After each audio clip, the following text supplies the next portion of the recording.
Hello dear viewers, welcome back to my channel. और जैसे कि आप स्क्रीन पर देख ही सकते हो, आज मैं सिखाने जा रहा हूँ प्रैक्टिस सेट 5.2 का अगला पार्ट।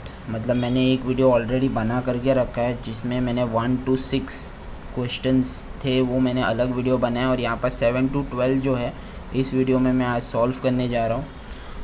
आप लोगों ने प्रीवियस वीडियो में दो चीज़ें सीखी थी, एक सेक्शन फार्मूला के बारे में और एक मिड पॉइंट फार्मूला के बारे में। सेक्शन फार्मूला का तो ये कुछ है एक्स और वाई का, मिड पॉइंट का भी इजी है एक्स और वाई वाला। सेक्शन फार्मूला में रेशियो जब मेंशन किया जाता है, RATIO रेशियो मतलब 3:1 एग्जाम्पल, तो ये M और N होता है। मतलब तो आप समझ सकते हो वो होता है सेक्शन फार्मूला, यूज़ करना रहता है उसमें आपको।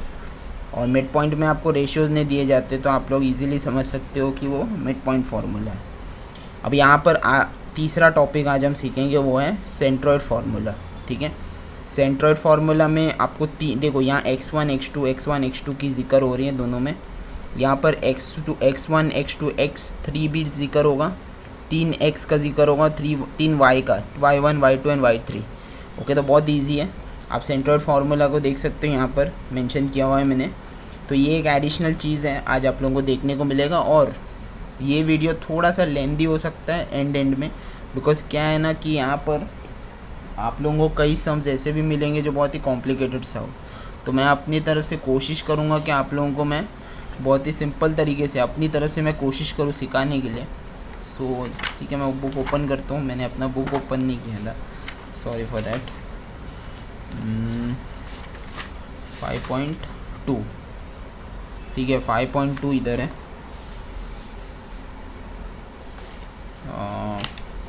मैंने 6 सम्स किए थे, अगर आपने नहीं देखा हो तो मैं डिस्क्रिप्शन पे लिंक दे दूँगा, डिस्क्रिप्शन में लिंक मिलेगा। 7th क्वेश्चन डायरेक्ट करेंगे अब हम। और 7th क्वेश्चन में अगर आप देखोगे तो इसमें 3 सब क्वेश्चंस है। ओके, 3 सब क्वेश्चंस है, तो मैं यहाँ पर लिखता हूँ। आप चाहे तो इसे पॉज करके आप चाहे तो नोट डाउन कर सकते हो, या तो फिर आपके टेक्स्ट बुक में तो अवेलेबल है ही, तो कोई टेंशन वाली बात नहीं है। क्वेश्चन नंबर 7 में क्या है, find the centroids. Centroid formula है centroid of the triangle whose vertices या वर्टाइसेस आर गिवन बिलो। तो सेंट्रॉइड का जिक्र किया है, तो यहाँ पर आप आसानी से पता कर सकते हो कि ये फार्मूला यूज़ करना है। तो मैं एक क्वेश्चन करता हूँ, बाकी 2 आप लोग खुद से ट्राई कर सकते हो कि इसमें 3 सब क्वेश्चन है। तो मैं फर्स्ट वाला जो है वो करके बताऊँगा, जैसे -7, 6, 2, -2, 8, 5। अब ये देखो इसमें कैसा लिखना है, x1 y1 x2 y2 x3 y3। ठीक है, अब तक आपने x3 y3 का सुना ही नहीं होगा, तो इसमें आप लोगों को लिखना रहता है सेंट्रॉइड में। अब इसका फार्मूला भी सिंपल है, आप क्या करो x, y डाल दीजिए और ये सेंट्रॉइड फार्मूला लिख दो। और देखो ऐसा x1 + x2 + x3 divided by 3। एक काम करते हैं, x का अलग से लेते हो, y का अलग से ले लेते हैं, वही बेटर है। तो x का देखो क्या क्या है, x1 क्या है -7, और x2 क्या है 2, x3 है 8। देखो प्लस एंड माइनस, तो 7 - 2 कितना हो गया 5। बड़ा नंबर कौन सा है 7, उसके आगे नेगेटिव साइन +8। अभी देखो प्लस एंड माइनस, तो 8 - 5 3/3। और बड़ा नंबर कौन सा इन दोनों में से x, उसके आगे कोई साइन नहीं है, मतलब पॉजिटिव साइन है, लेकिन उसे मेंशन करने की ज़रूरत नहीं है। तो आप इसको डिवाइड करोगे तो आंसर मिलेगा 1। तो x का क्या है 1। सिमिलरली y का भी आपको सेम प्रोसीजर फॉलो करना है, y1 + y2 + y3 divided by 3। तो वही आप लिख दीजिएगा, y1 क्या है 6 + -2 + 5 डिवाइडेड बाई 3। ठीक है, थोड़ा सा मैं नीचे करता हूँ ताकि आप देख सको। ये देखो 6, ये प्लस एंड -2 + 5 डिवाइडेड बाई 3। 6 - 2 कितना है 4। बड़ा नंबर कौन सा इन दोनों में से 6, उसके आगे कोई साइन नहीं, +5। अभी देखो 5 + 4 9 divided by 3। Okay, 9 divided by 3, 3 1 = 3, 2 = 6, 3 3 = 9। तो अगर आप x और y को ये करके देखें तो इसका आंसर क्या है 1, 3। ठीक है, तो ऐसे आपको सॉल्व करना है। बाकी सेकंड और थर्ड वाला तो आप लोग खुद से ट्राई कर सकते हो, मुझे कमेंट सेक्शन में बताओ आंसर क्या मिला आप लोगों को। अब हम डायरेक्ट जाते हैं क्वेश्चन नंबर 8 पे, वो देखते हैं, अगर करने लायक होगा तो ठीक है, करने लायक नहीं होगा तो फिर आप लोगों को ही करने में कहूँगा, ऐसा कुछ टेंशन वाली बात नहीं। देखो अगर सिमिलर इजी वे में होगा तो फिर कुछ नहीं ना, ठीक है। देखते a triangle A B C G is -4 -7 is a centroid. अच्छा, तो इसमें सेंट्रॉइड का इस्तेमाल करना है। ओके, जब वर्ड सेंट्रॉइड मेंशन किया है तो टेंशन की कोई बात नहीं। ओके, यहाँ पर अब ध्यान देने वाली बात है, -4 और 7, 14 और 19 और अच्छा इसको ध्यान से समझो, एक ट्राइंगल है ए बी और सी। ओके, ध्यान से देखिए, ए का क्या है -14 और -19, बी का क्या है 3 और 5, लेकिन आपके पास सी का नहीं है, बराबर। और यहाँ पर इन लोगों ने कुछ जी का जिक्र किया जो है -4 और -7। अब मैं आप लोगों को बताता हूँ, देखो ये तो अभी देखो ए बी और सी लिखता हूँ मैं और जी लिख देता हूँ, तीनों मतलब चारों एक साथ लिख देता हूँ। ए का क्या था -14 और -19, बराबर। से बी वाला क्या है 3, 5, सी क्या है, सी का नहीं दिया गया है, और जी का क्या है -4 और -7। अब यहाँ पर x और y हो जाएगा ये वाला, बिकॉज ये इसके साथ कनेक्टेड नहीं है। ये कैसा होगा x1 y1 x2 y2 x3 y3, ठीक है। अभी आप लोगों को कैसे प्रीवियस सम में आपने कैसे x और y देखा था, बराबर, इसमें आपको x3 y3 का देखना पड़ेगा, और वो सिंपल है। देखो पहले बात है x वाला हम करेंगे, तो इसका फार्मूला मैं तो कॉर्नर में लेता हूँ ताकि इजी हो जाए। तो इसका फार्मूला तो बहुत सिंपल है, x1 + x2 + x3 / 3, ठीक है। इसको मैं लिख देता हूँ यहाँ पर, इसको डिवाइड करता हूँ और y का लिख देता हूँ y1 + y2 + y3, ये हो गया / 3। ओके, अभी यहाँ पर देखने वाली बात ये है, x1 का क्या है -14, ओके, और x का क्या है स्टूडेंट्स -4, और x2 का क्या है 3, x3 तो हमें नहीं पता तो एज इट इज़ रखते। अब मैं क्या करूँगा, यहाँ मल्टीप्लाई कर दूँगा, यहाँ पे ये जो डिनोमिनेटर है वो इधर 4 3 क्या होगा -12, ऐसा हो गया, ठीक है, इतना हो गया। अब मैं क्या करूँगा, ये जितने भी नंबर्स हैं मैं उसको इस तरफ लेके जाऊँगा ना, वो बेटर होगा, कोई टेंशन वाली बात नहीं। रुको मैं बताता हूँ। अब मैं x3 को यहीं रखता हूँ, बाकी मैं x3 को ये कॉर्नर इधर ही रखता हूँ, -12, और ये जो 14 है वो +14 हो गया, ये इस तरफ जगह -3 हो गया, ठीक है।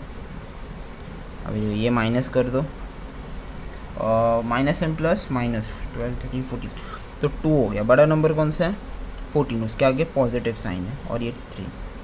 अभी देखो x3 क्या हो गया 3 - 2 1, बड़ा नंबर कौन सा है इसके आगे -3 के आगे नेगेटिव साइन है, तो x3 क्या मिला अपने को, पहला वाला तो -1 मिला। अब हम ये वाला करते y वाला, तो y का पहले देखते क्या है -7, y1 कितना है -19, y2 कितना है 5, और y3 कितना है वो नहीं है, ऐसे ही रखते 3।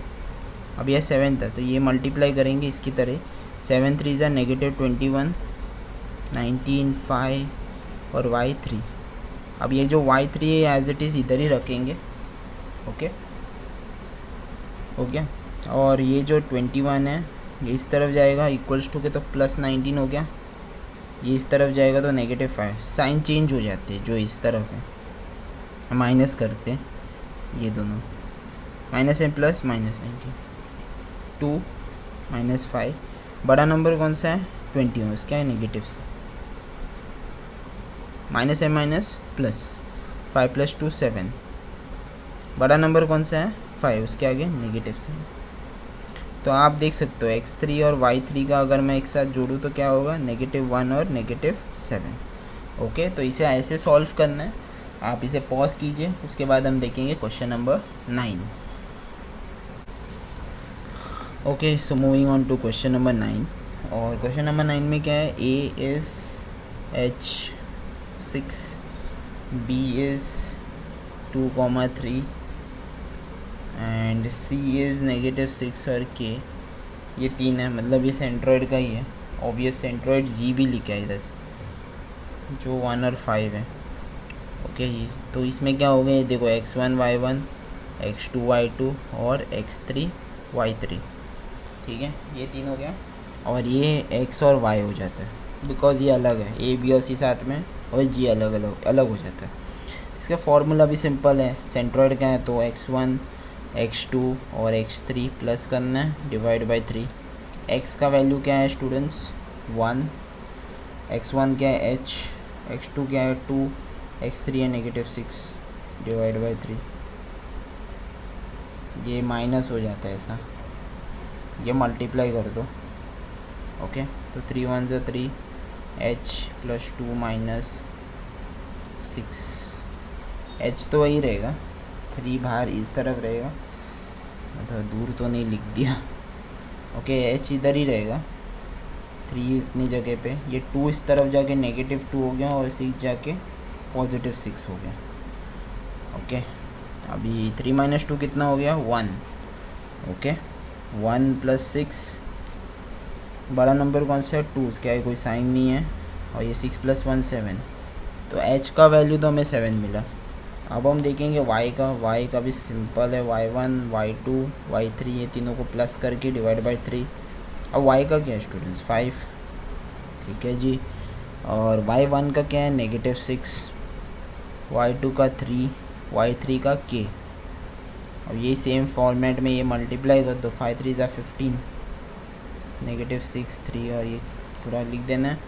अब k ये देखो k जो है ये इस तरफ ही रहने दो, 15 अपने जगह पे, बस इस तरफ जाके +6, इस तरफ जाके -3। ये देखो 6 15 16 17 18 19 20 17 18 19 20 21 -3, तो 18 19 20 21, तो आई गेस ये 18 हो रहा है, ये माइनस करके 18, इसका बड़ा नंबर कौन सा है 21, उसके आगे कोई साइन नहीं है, तो k इज़ 18। तो we got h as 7 and k as 18। तो इसे आप पॉज करके देख लीजिए। उसके बाद जो 10th 11th और 12th वाला सम है ना, वो बहुत अलग टाइप ऑफ है, और मैं अपनी तरफ से कोशिश करूँगा आप लोगों को बताने के लिए, सो डोंट वरी, पॉज करिए और ये वाला देख लीजिए। Okay students, so moving on to question number 10th, और ये बहुत ही ध्यान से आप देखिए, बिकॉज क्या है ना, यहाँ पर मिस्टेक्स होने के बहुत चांसेस हैं, और मेरे पास अपना मोबाइल फ़ोन है स्केल के रूप में, और मेरे पास कुछ ऑप्शन नहीं है।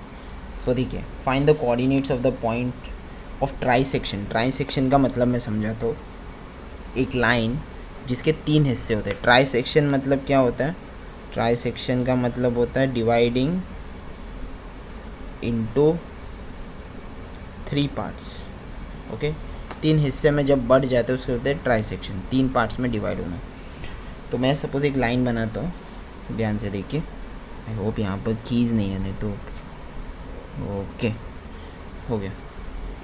तो यहाँ पर मैंने एक लाइन सेगमेंट बनाया, तो ऐसे बताया लोगों ने ए बी, और इसके 3 हिस्से हो रहे हैं, जैसे कि मैं अगर यहाँ 1 2 और 3 ऐसा कुछ बना दिया, और इसके सब पॉइंट्स भी लिख देता हूँ, 2,7 -4 और 8 ऐसा कुछ, ठीक है, ये हो गया, ऐसा लिखा है इन लोगों ने। और यहाँ पर एडिशनली मैं अभी इन देखो 3 हिस्से बनाए।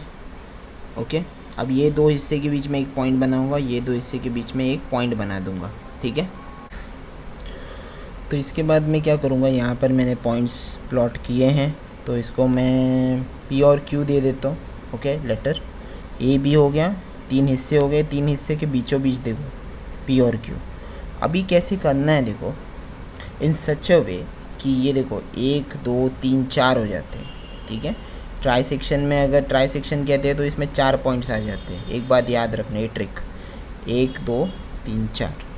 अभी मैं इतना पार्ट जो है P और Q और B, इसको सॉल्व करने की कोशिश करूँगा। फॉर एग्जांपल मैं सभी चीज़ को, जैसे कि इसको x दूंगा, इसको x दूंगा, इसको x, जो जितने गैप है ना, जैसे AP को मैं x दे दूंगा, पी क्यू को मैं x दे दूँगा और क्यू बी को x दे दूँगा, बिकॉज हमारे पास अब तक आंसर्स नहीं है ये तीनों पॉइंट्स, मतलब ये तीनों इतने इतने हिस्सों का आंसर नहीं है, तो हम एज्यूम करेंगे कि ये सब x है। ओके, तो इन सच वे में ये करूँगा p और b को, पी बी का क्या है P Q plus Q B. Okay, in such way कि मैं सॉल्व कर सकूँ ये वाला पर्टिकुलर चीज़। देखो ध्यान से देखो, p और b को मैंने हिस्सा किया P Q and Q B में, तो x प्लस एक्स कितना हो रहा है 2x। तो ये जो पी बी हो गया वो हो गया 2x आंसर। ठीक है, ये याद रखना, इतना हो गया। उसके बाद मैं क्या करूँगा A P upon P B लूँगा, बिकॉज मैंने पी बी का लिया ना, तो A P upon P B. तो इसमें क्या होगा A P upon P B का क्या होगा, ए पी का क्या है स्टूडेंट्स x और पी बी का क्या है 2x। ठीक है, ये फिर इसको कट कर दो, क्या बचता है 1/2। ठीक है, तो ये क्या होता है बेसिकली, ये हम लोग क्यों कर रहे हैं, ताकि हमें रेशियो मिल सके। और रेशियो जब मिलता है तो हमें कौन सा फार्मूला यूज़ करना है, सेक्शन फार्मूला। ठीक है, तो सबसे पहली बात मैं अभी क्या करूँगा, p का कोऑर्डिनेट फाइंड आउट करूँगा, p का। Okay, I will first start with p। हमें p और q फाइंड आउट करना है, बराबर। तो p का मैं करूँगा जैसे कि x coordinate of p, because मैं p का शुरू कर रहा था, x का लेंगे, सेक्शन फार्मूला क्या है mx2 plus nx1 upon m plus n। इसको मैं हाफ वे करता हूँ, थोड़ा सा मैं इस तरफ लेता हूँ, और y coordinate of p m y2 और n y1, वही फार्मूला यूज़ करना है सेक्शन फार्मूला का। ओके, p का हम लोग फाइंड आउट कर रहे हैं, अगेन आई एम रिपीटिंग। और अभी हम क्या करेंगे इसमें ना, ये दोनों लेंगे x1 y1 x2 y2 उसी तरह से लेंगे जो हम ले रहे थे, और ऐसे ही सॉल्व कर देंगे। और क्या कर सकते हैं इसमें, और कुछ तो दिखाई दे नहीं रहा है। सो यस, अभी ये दोनों a और a का क्या है 2 और 7 x1 y1, और b का क्या है -4 और 8 है ना, -8 x2 y2। तो ये इसके आधार पर ही हम करेंगे, और हमारे पास रेशियो है। ठीक है, ये और दोनों लेंगे p को सॉल्व करने के लिए। अभी हमने इतना सॉल्व क्यों किया, ताकि हमें रेशियो मिल सके सेक्शन फार्मूला के लिए, बराबर।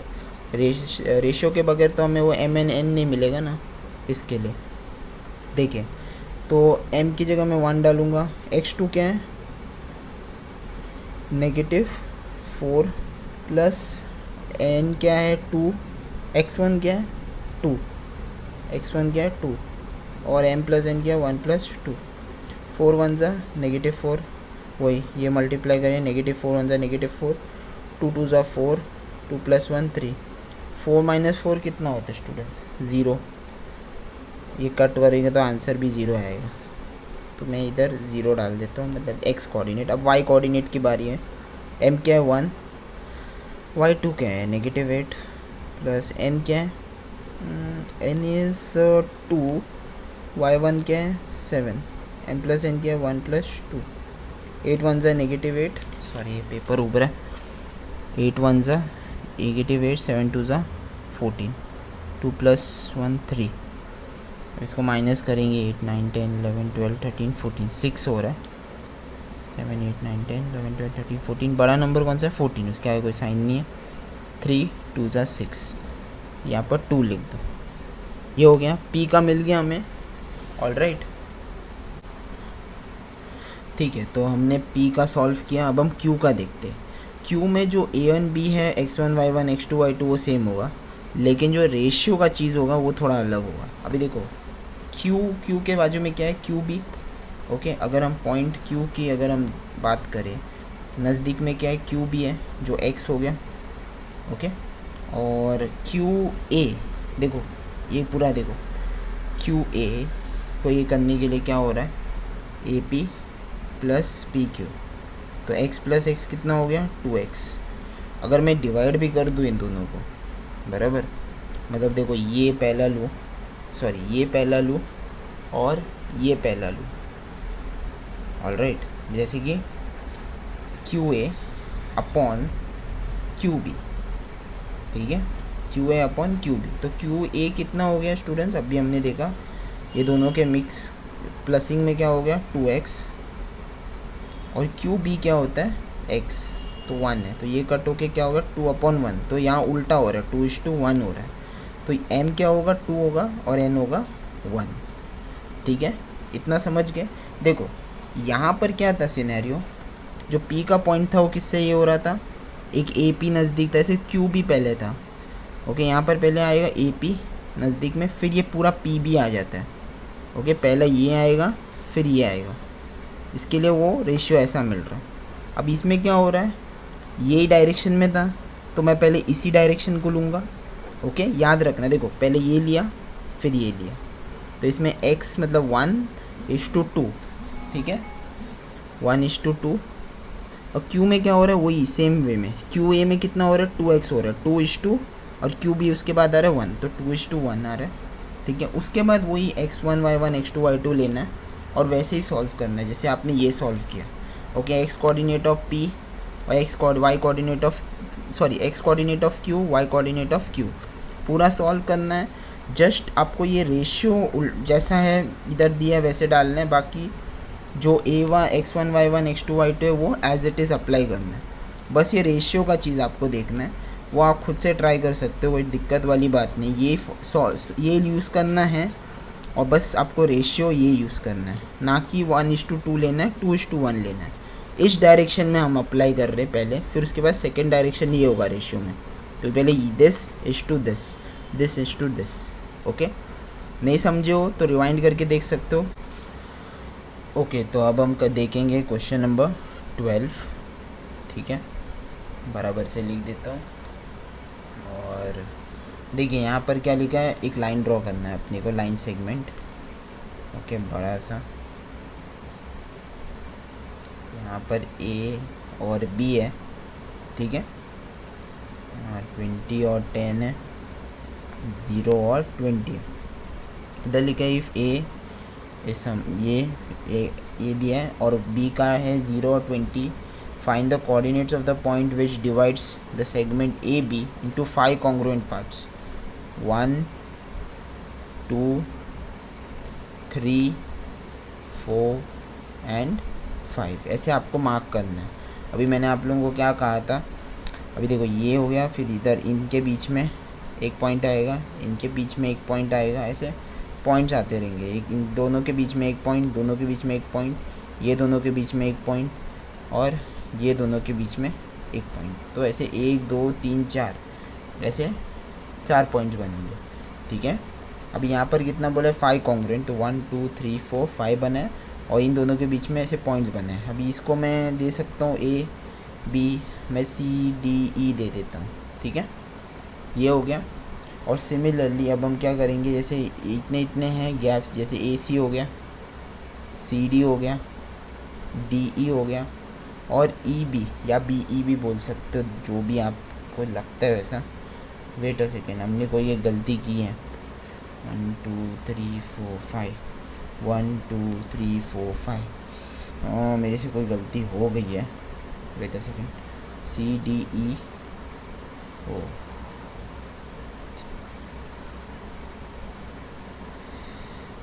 1 2 3 1 2 3 4 5 और इन द ये देखो 1 2, ओ सॉरी, देखा मेरी गलती यहाँ पर थी, ई था और इधर एफ डालना था। ठीक है, आप समझे, ये दोनों जो मार्किंग्स है उसके बीच में पॉइंट्स आने चाहिए, ये बात याद रखो। अभी देखो AB CD DE और EF और फिर FB। ठीक है, वही मुझे कन्फ्यूजन लगा कि मैं कुछ मिसिंग है। तो देखो आप समझे 5 पॉइंट ऐसे मार्किंग करना है, उसके बीच में पॉइंट्स डालने हैं, तो इतने हो गए। तो let us assume as X। हम लोग को ये इसी का नहीं पता CD का नहीं पता, DE का नहीं पता, EF का नहीं पता, FB का नहीं पता, तो हम X कंसीडर करेंगे। और सिमिलर वे में हम ये लेंगे इतना। अभी इसमें कैसे लेंगे हम लोग, AD का लेंगे। AD क्या है, AC प्लस CD। ठीक है, ऐसे लेना है। तो x प्लस एक्स कितना हो गया, AD क्या है 2x हो गया। ठीक है, x प्लस एक्स, हमने AC और CD का क्या कंसिडर किया था, x ना, तो x प्लस एक्स 2x हो जाता है। ठीक है, ये हो गया। अब मैं क्या करूँगा, ए डी और ये जो ई डी बी है ये ले लूँगा बचा हुआ, मतलब ए डी एक हो गया और बचा हुआ डी बी। तो ए डी का कितना है स्टूडेंट्स, तो देखो देखो ध्यान से देखते हैं। ए डी में, ए डी के बीच में कितना ही है, ए सी और सी डी है, तो 2x है, हम लोग को मिला था। अब डी बी का देखो, डी बी का क्या है, डी ई एक हो गया, एक एक्स ये हो गया, ई एफ हो गया, और ये देखो 3 ही है तो 3x हो जाता है। ठीक है, ऐसे करना है। डी बी के बीच में देखो, डी ई एक एक्स है, ई एफ और एफ बी 1 2 3 तो 3x हो गया। तो इसको कट करो, 2/3 हो रहा है, दैट मीन्स 2:3। ठीक है, क्योंकि हमने अब इधर से शुरू किया, हम एक्स कोऑर्डिनेट्स ऑफ सी लेंगे, वो सेक्शन फार्मूला का वो लेकर के हम सॉल्व करेंगे। वेट अ सेकेंड, मेरा पैर। ओके, तो ए सी और, अरे यार मैं सी क्यों ले रहा हूँ, डी लेना है, बिकॉज डी से हम आखिरी है, बिकॉज अगर मैं बीच में से देखो ये दोनों के बीच में बराबर हो जाएगा। ठीक है, सेक्शन फार्मूला क्या है, ये तो इजी है, mx2 plus nx1 upon m plus n, ये हो गया। इसको हाफ करो और y कोऑर्डिनेट्स देखते हैं ऑफ d, तो d का मिल जाएगा ना हम लोगों को, तो my2 plus ny1 m plus n।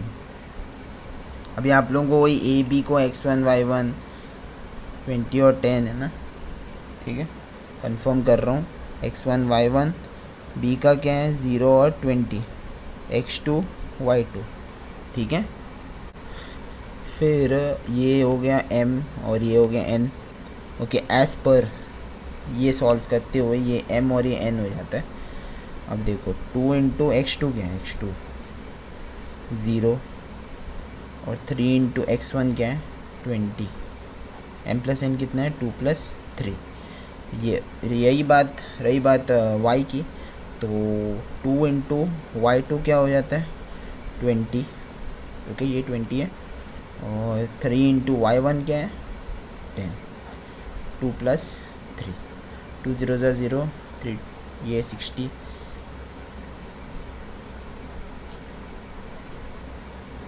ये 22 ज़ा 40, 3 10 ज़ा 30 और 3 4 5, ये 60 हो गया। 5 कट करेंगे, एक सेकेंड थोड़ा एडजस्ट करता हूँ, बराबर बैठ जाता हूँ। ओके, सो 40 50 60 70 डिवाइडेड बाय 5, इसको डिवाइड करेंगे तभी देखो 60 डिवाइडेड बाय 5 तो 12 होता है, और 70 डिवाइडेड बाय 5 होगा 14, ऑब्वियस बात है। तो आपको C का क्या मिल जाता है 12 और 14, ये हो गया।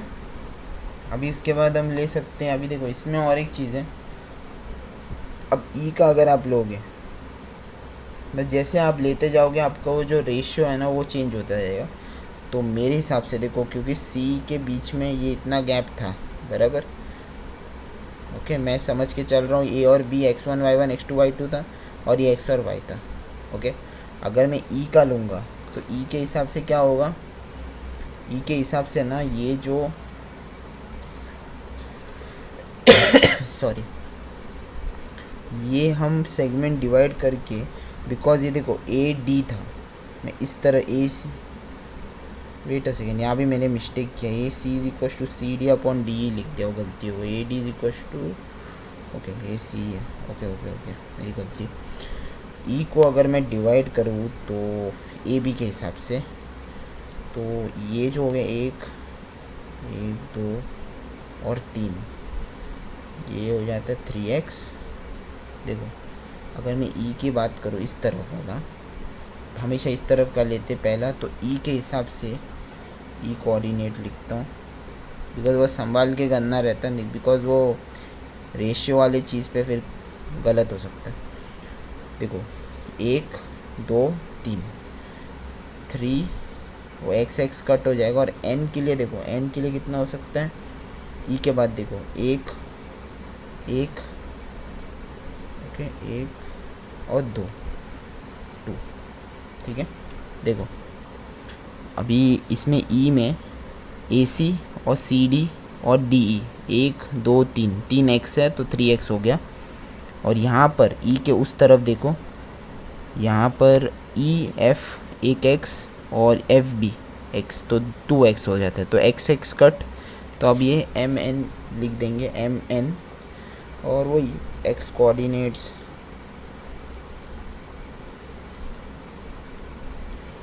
वो भी हाफ करो, y कोऑर्डिनेट्स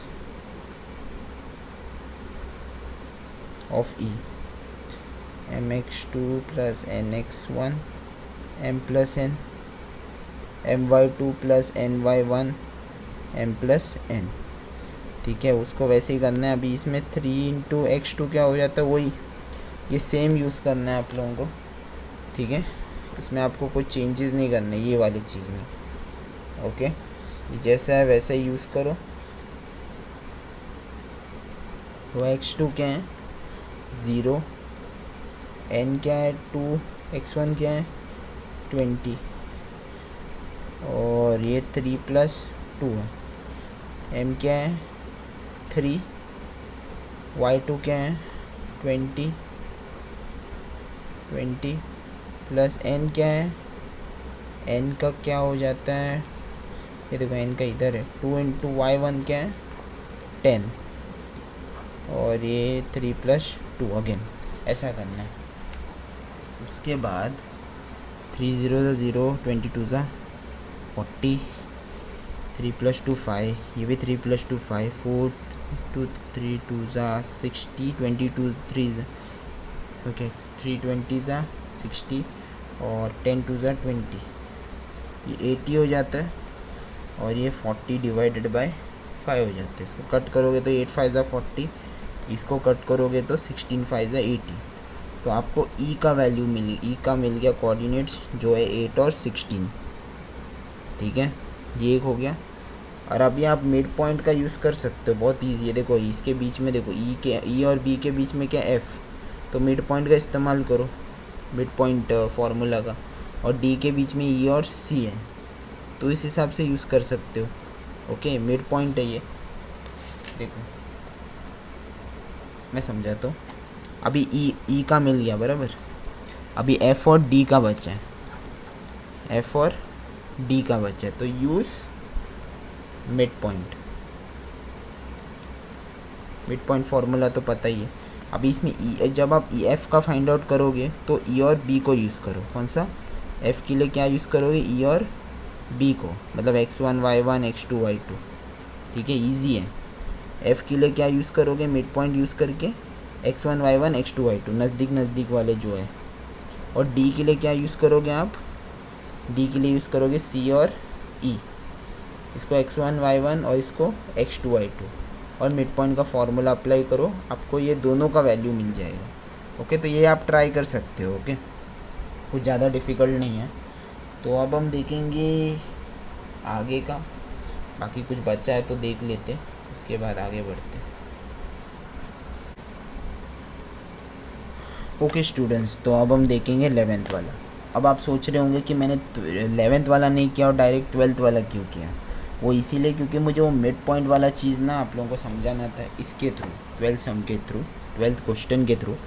तो आप लोग समझ गए होंगे कि बीच में जो रहता है उसके साइड वाले जो वैल्यूज़ होंगे उसको सॉल्व करके आप आंसर मिल सकता है आपको। 11th वाला तो बहुत ही ईजी है। आप एक लाइन सेगमेंट ड्रॉ कीजिए। इसमें क्या बताया, ए और बी का दिया है, ए और बी में -14 और -10 दिया है, 6 और -2 ये दिया है। और ये लोग ने 4 इक्वल पार्ट्स, 1 2 3 4।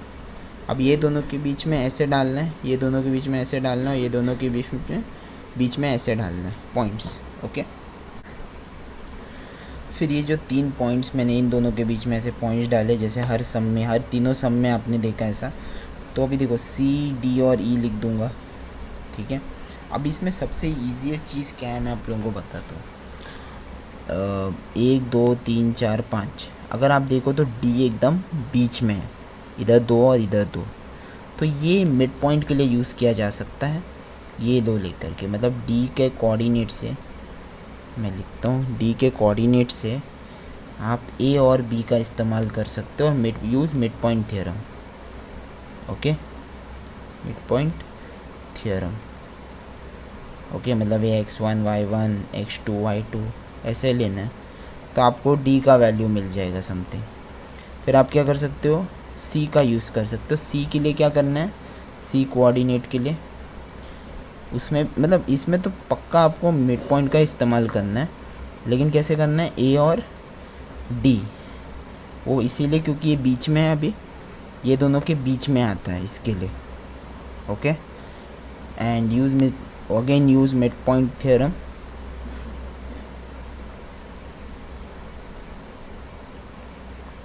ये मिल जाएगा यहाँ पर भी एक वैल्यू। अब ई की तरफ अब हम आएंगे तो क्या होगा, ये बीच में है डी और बी के, तो ई कोऑर्डिनेट का डी और B, x1 y1 x2 y2। फिर यहाँ पर भी use mid point theorem. Okay, ये बहुत इजी, समझ गए। मतलब पहले डी से शुरुआत करो और ये दोनों को कंसीडर करो, इसका आंसर मिलने के बाद ये ले लो और ये दोनों को कंसीडर करो, x1 y1 x2 y2। फिर इसके बाद इसको ले लो और ये दोनों को कंसीडर करो।